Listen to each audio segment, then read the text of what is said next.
মুর্শিদাবাদের খবরের দিকে নজর রাখবো। মুর্শিদাবাদের বড়োয়ায় ওসির বিরুদ্ধে বিক্ষোভ, খুনে অভিযুক্তকে আড়াল করার অভিযোগ গ্রামবাসীদের।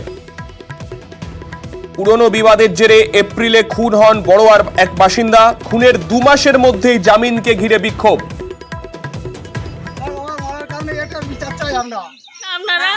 আমরা সবই আপনার কাছেই ভেজে দিলাম, আমাদের বিচার কই কই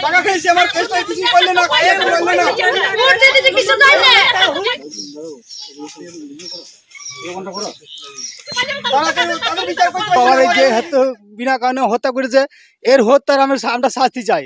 একটা কিছু আমাদের করে দেন, নাহলে আমরা গরিব মানুষ, আমরা গ্রামে থাকবো কি করে? তারা তো এইসব মারধর করবে।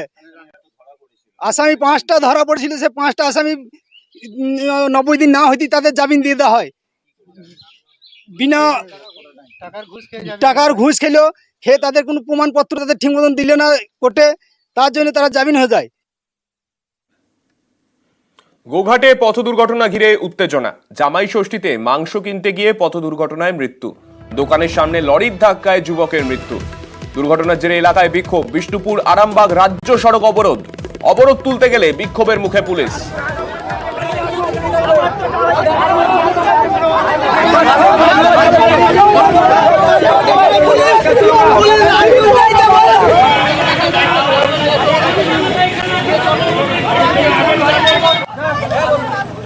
ছেলে মোটরসাইকেলে এসেছিল, অ্যাক্সিডেন্ট হয়েছে, আমরা অপরাধ করেছি, ফয়সালা হোক, আমার ড্রাইভারকে গাড়ি মালিককে এনে দিক, আমার বিচার করো।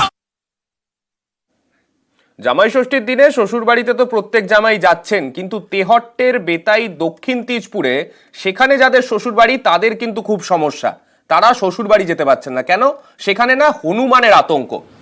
সেই অঞ্চলে হনুমানের আতঙ্কে নাভিশ্বাস উঠেছে স্থানীয়দের। জামাই ষষ্ঠীতে শ্বশুর বাড়ি যেতে ভয় পর্যন্ত পাচ্ছেন জামাইরা।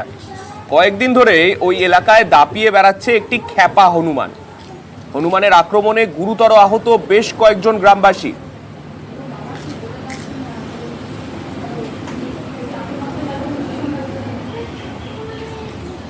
আমাদের সঙ্গে রয়েছেন আমাদের প্রতিনিধি সমীরের কাছে যাব। সমীর, যে জায়গায় এই হনুমানের তাণ্ডব চলছে, বন দপ্তর বা কোনো সরকারি দপ্তরের তরফে কি এখনো কোনো ব্যবস্থা নেওয়া হয়েছে?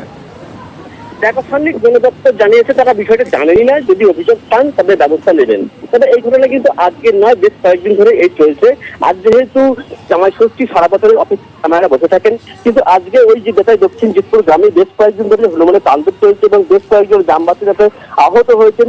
এই ঘটনার খবর কিন্তু ছড়িয়ে পড়ার সাথে সাথে এলাকায় আতঙ্ক তৈরি হয়েছে এবং ওই গ্রামে যারা জামাই তারা কিন্তু রীতিমতো এই খবর শোনার পরে গ্রামে আজকে যাননি বা জামাই ষষ্ঠী করতে তারা যাননি। ফলে সারা বছরকার যে অপেক্ষা তাতে কিন্তু তারা বঞ্চিত হচ্ছেন এবং এর পাশাপাশি গ্রামে কিন্তু এখনো আতঙ্কের পরিবেশ এবং এই আতঙ্ক থেকে বাঁচতে কিন্তু তারা গ্রামের রীতিমতো পাহারা দিচ্ছে, যাতে হনুমান গুলো এসে কোনো বাচ্চাদের বা নতুন করে কোনো মানুষকে আক্রমণ না করে বা ক্ষতি না হয়। তবে এখনো পর্যন্ত কোনো ব্যবস্থা গ্রহণ করেনি, তবে জানিয়েছে যে তার ব্যবস্থা গ্রহণ করবেন। সামনে বেশ, এলাকায় তো খুব আতঙ্কের মধ্যে আছে। 4-5 দিন হলো হনুমানে খুব উৎপাত করছে, যখন তখন আসছে কামড়াচ্ছে লোকে, কাউকে ধাক্কা দিয়ে ফেলে দিচ্ছে, বাচ্চারা আতঙ্কিত আছে, সব লাঠি নিয়ে দাঁড়িয়ে থাকতে হচ্ছে, পাহারা দিতে হচ্ছে। আর এটা তো একটা বিষয়, আতঙ্কের মধ্যে আছে। জামাইরা তো অনেক আসতেই চাচ্ছে না এই এলাকায়। সাইকেলে যাচ্ছিলাম আর আমাকে হঠাৎ করে হনুমান এসে এরকম আক্রমণ করলো, হাতে হাতে আঁচড়ি মেচড়ি দিয়েছে। জামাই ষষ্ঠীর দিন জামাই যাওয়া আসতে খুব ভয় পাচ্ছে। ওই সাথে কাজ করছিলাম, তখন হনুমান আচমকা এসে ধাক্কা মেরেছিল, আর এই হাত এখান থেকে ভেঙে গিয়েছে। হ্যাঁ, এলাকায় মাঝে মধ্যে এরকম হচ্ছে, হনুমানের উৎপাত তো বেশি আর কি। এখন এই বিষয়ে এখনো পর্যন্ত আমাদের কাছে কোনো অভিযোগ আসেনি, আমরাও ব্যাপারটাকে খোঁজ খবর নিয়ে দেখছি কি আছে, তো সেটা দেখে আমরা ব্যবস্থা নেব অ্যাকর্ডিংলি। এই প্রচন্ড গরমের মধ্যেই প্রায় 1.5 মাস পরে এই সপ্তাহের শুরুতে খুলেছে স্কুলগুলো। এবার সেই স্কুলগুলোর মধ্যে যে খুদেদেরকে যেতে হচ্ছে তাদের তো একেবারে এই গরমে অবস্থা খারাপ, আর তার জন্যই এই গরমের জেরে স্কুলের সময় বদলানোর অনুমতি। দক্ষিণবঙ্গে ফের তীব্র গরমের জেরেই এই সিদ্ধান্ত। আগামী কয়েকদিন স্কুলের সময় পরিবর্তন করতে পারবে স্কুল কর্তৃপক্ষ। আমাদের সঙ্গে রয়েছেন আমাদের প্রতিনিধি সোমরাজের কাছে যাব। সোমরাজ, ঠিক কি নির্দেশ দেয়া হয়েছে স্কুল শিক্ষা দপ্তরের তরফে? দেখো, রাজ্য স্কুল শিক্ষা দপ্তরের তরফে কিছুক্ষণ আগে একটি অ্যাডভাইজারি জারি করা হয়েছে মধ্য শিক্ষা পর্ষদ ও প্রাথমিক শিক্ষা পর্ষদকে, এবং সেখানে জানানো হয়েছে যে আগামী কয়েকদিন স্কুলগুলি তাদের সময় বদল করতে পারে। অত্যাধিক তাপপ্রবাহের কারণে সেই সময় বদলানোর অনুমতি দেওয়া হলেও কিভাবে সেই সময় বদল হবে তা ঠিক করবেন সংশ্লিষ্ট স্কুল কর্তৃপক্ষই অভিভাবিকাদের সঙ্গে কথা বলে। তবে সেক্ষেত্রে মাথায় রাখতে হবে মিড ডে মিল বা স্কুলের সামগ্রিক পঠন পাঠনে যাতে কোনোরূপ ব্যাহত বা সমস্যা না হয় সেটা মাথায় রেখে স্কুলগুলি সময়সীমা বদল করতে পারবে। সেক্ষেত্রে তারা সকালেও স্কুলের সময়সীমা বদল করতে পারে, কিন্তু গোটাটাই সিদ্ধান্ত নিতে হবে সংশ্লিষ্ট স্কুল কর্তৃপক্ষগুলিকে। পাশাপাশি প্রাথমিক শিক্ষা পর্ষদের সভাপতিকে বলা হয়েছে যে প্রাথমিক স্কুলগুলি খোলা থাকবে না কি হবে, সেক্ষেত্রে প্রাথমিক শিক্ষা পর্ষদকে চূড়ান্ত সিদ্ধান্ত নিতে হবে।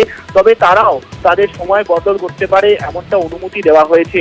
অর্থাৎ এক্ষেত্রে স্কুলগুলি সময় বদল করতে পারে, কিন্তু কিভাবে বদল করবে, কোন সময় থেকে কোন সময় স্কুল হবে তা সংশ্লিষ্ট স্কুল কর্তৃপক্ষের ওপরেই সিদ্ধান্ত নেওয়ার ক্ষমতা ছেড়ে দিয়েছে রাজ্য স্কুল শিক্ষা দপ্তর। মধ্য শিক্ষা পর্ষদ ও প্রাথমিক শিক্ষা পর্ষদকে নির্দেশ দেওয়া হয়েছে যাতে তারা অবিলম্বে এই নির্দেশ রাজ্য জুড়ে সব পর্ষদ অনুমোদিত স্কুল এবং প্রাথমিক স্কুলগুলিতে তারা পাঠিয়ে দেয়, এবং আগামীকাল থেকেই যাতে এই নির্দেশিকা মেনে স্কুলগুলি পরিচালিত হয়। বেশ,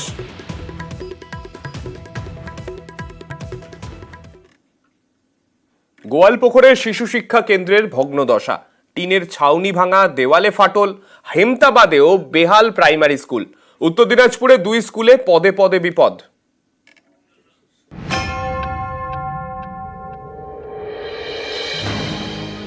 উত্তর দিনাজপুরের গোয়ালপুকুর, এখানেই রয়েছে মণিডাঙ্গি শিশু শিক্ষা কেন্দ্র।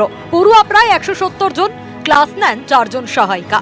এমনই একটি স্কুলেরই বেহাল দশা, সেটাও প্রায় 5 বছর ধরে। কোথাও টিনের ছাউনি ভাঙা, কোথাও দেওয়ালে ফাটল, মেঝে ফেটে চৌচির। স্কুলে যে কোনো সময় বিপদ হতে পারে। অভিযোগ, অনেক সময় আবার সহায়িকারা স্কুলে উপস্থিত থাকেনি না, তখন পড়াশোনা লাটে ওঠে। স্থানীয়দের দাবি স্কুলকে আগের অবস্থায় ফেরানো হোক। সব সময় বলতেই থাকে কোনোদিন খুলে নিল তারপর দেখি আর কিছু না। কত আমি কমপ্লেন করলাম, স্যার আমাকে একটা লিস্ট দেন, আমার এখানে স্কুলে কত বাচ্চা আছে, কত আমি কতবার এটা বললাম, বাচ্চাদের কোনো ভবিষ্যৎ এখানে। আপনি কি এই স্কুলেরই টিচার? কেন স্কুলে ক্লাস হয় না, দুর্দশা কেন? ক্লাস তো হইলে ছুটি ছিল না, তারপরে আর খোল ছিল তো স্কুল, আর জল আসে গেল না, বৃষ্টি, তো ওই জন্য হেডমাস্টার আসেন। দেখে নিবো, কিন্তু এখন ইমিডিয়েট কিছু করতে পারবো না। ওই এমসিসি আছে, মডেল কোড অফ কন্ডাক্ট আজকে থেকে, যেহেতু বাই ইলেকশন আছে, বাই ইলেকশনটা চলবে, তারপরে আমি নিজে গিয়ে দেখবো। আর তার মধ্যে বন্ধ ছিল না, পাবলিকে কিন্তু কোনো কমপ্লেন কিন্তু আসেনি। উত্তর দিনাজপুরের হেমতাবাদ, এখানকার দক্ষিণ মালন প্রাথমিক বিদ্যালয়ে পড়ুয়ার সংখ্যা 172, শিক্ষক 4 জন, একটা ঘরে চলে পড়াশোনা। এই স্কুলেও বিপদ, দেওয়ালে ফাটল, কোথাও ভেঙে পড়েছে ছাদের চাঙ, কোথাও খসে পড়েছে প্লাস্টার, বেরিয়ে এসেছে লোহার রড। অভিযোগ, বৃষ্টি হলে ক্লাসরুমে জল ঢোকে। এ নিয়ে দীর্ঘদিন ধরে জমেছিল ক্ষোভ। মঙ্গলবার স্কুলে গেটে তালা ঝুলিয়ে বিক্ষোভ দেখান অভিভাবকরা, রাস্তা অবরোধ করেন। আমাদের স্কুলের ছাদ মাঠ সব ভাঙে পড়ে যাচ্ছে, বাচ্চাগুলা সুরক্ষা নাই, তার জন্য আমরা পথ অবরোধ করছি। স্কুলটা আমাদের ভাঙে, কখন বাচ্চাগুলোর উপর পড়ে যাবে কোনো গ্যারান্টি নেই। ঘর ভেঙে পড়ে যাচ্ছে, ভয় হচ্ছে না? হচ্ছে। এইভাবে ক্লাস করতে পারবে ভয় নিয়ে? না। বৃষ্টির দিন কি জল পড়ে ঘরে? পড়ে। অভিভাবিকারা ওরা আমাদেরকে ঢুকতে নিষেধ করে যাচ্ছে, সানসেটটা, ওই জন্য বাচ্চাদের ভয় হয়। ক্লাসরুম তো একটা ঘরেই, ওখানে সবগুলাই মোটামুটি, আর বারান্দা বসে পড়ি। বৃষ্টির সময় ভিতর থেকে জল করে আর সব করে। উদ্বোধন কর্তৃপক্ষকে জানাবো, এখন গার্জিয়ানরাও জানাচ্ছে। উত্তর দিনাজপুর থেকে চঞ্চল মোদক এবং মুক্তা সরকার, নিউজ 18 বাংলা।